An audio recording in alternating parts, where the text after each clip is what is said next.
For the final time, jurors are hearing from attorneys for Sean Combs in his federal criminal trial. Moments ago, the judge said he will give the jury its instructions on Monday, meaning deliberations will not start until then. The case has captured national attention for weeks with graphic testimony from former girlfriends, escorts, and employees. The music mogul is accused of running a criminal enterprise designed to enable and conceal sex crimes for years.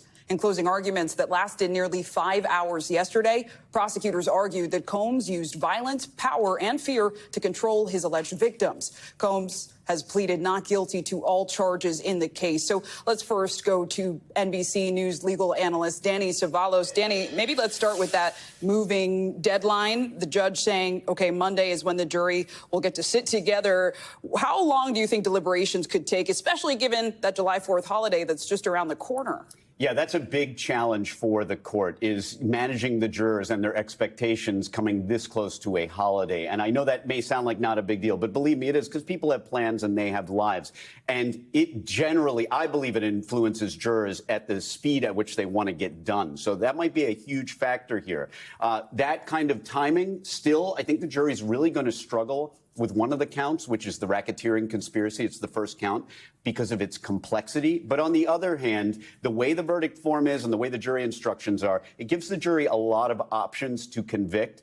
So they may struggle. And if they do, I think it'll be on count one. The others, I don't think, are nearly as difficult for the jurors to wrap their heads around. But you look no further than the government themselves, who spent a lot of time in their closing argument trying to explain to the jury or make it simple for them to understand the racketeering conspiracy, in addition to summarizing the evidence in the case. And how did the defense do today?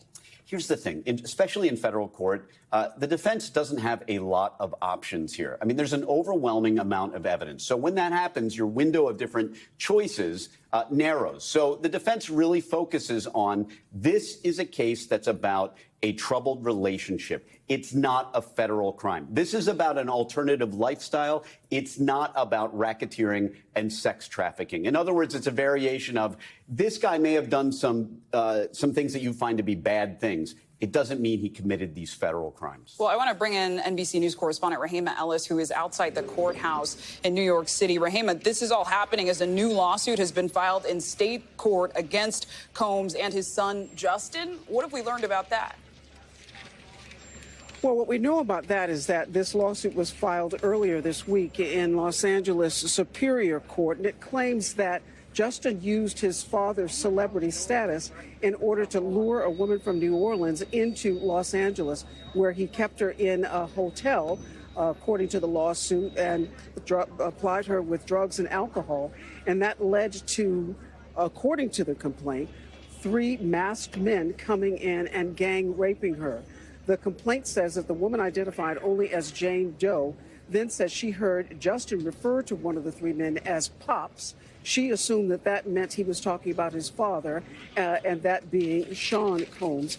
And the word that we have from them is that they've sent out today, his team responded to all of this, saying, and we've got a full screen of that I want to show you, and it says, no matter how many lawsuits are filed, it won't change the fact that Mr. Combs has never sexually assaulted or sex trafficked anyone, man or woman, adult or minor. So they are saying there is no basis to this lawsuit either.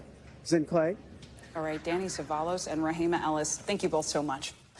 We thank you for watching, and remember, stay updated on breaking news and top stories on the NBC News app or watch live on our YouTube channel.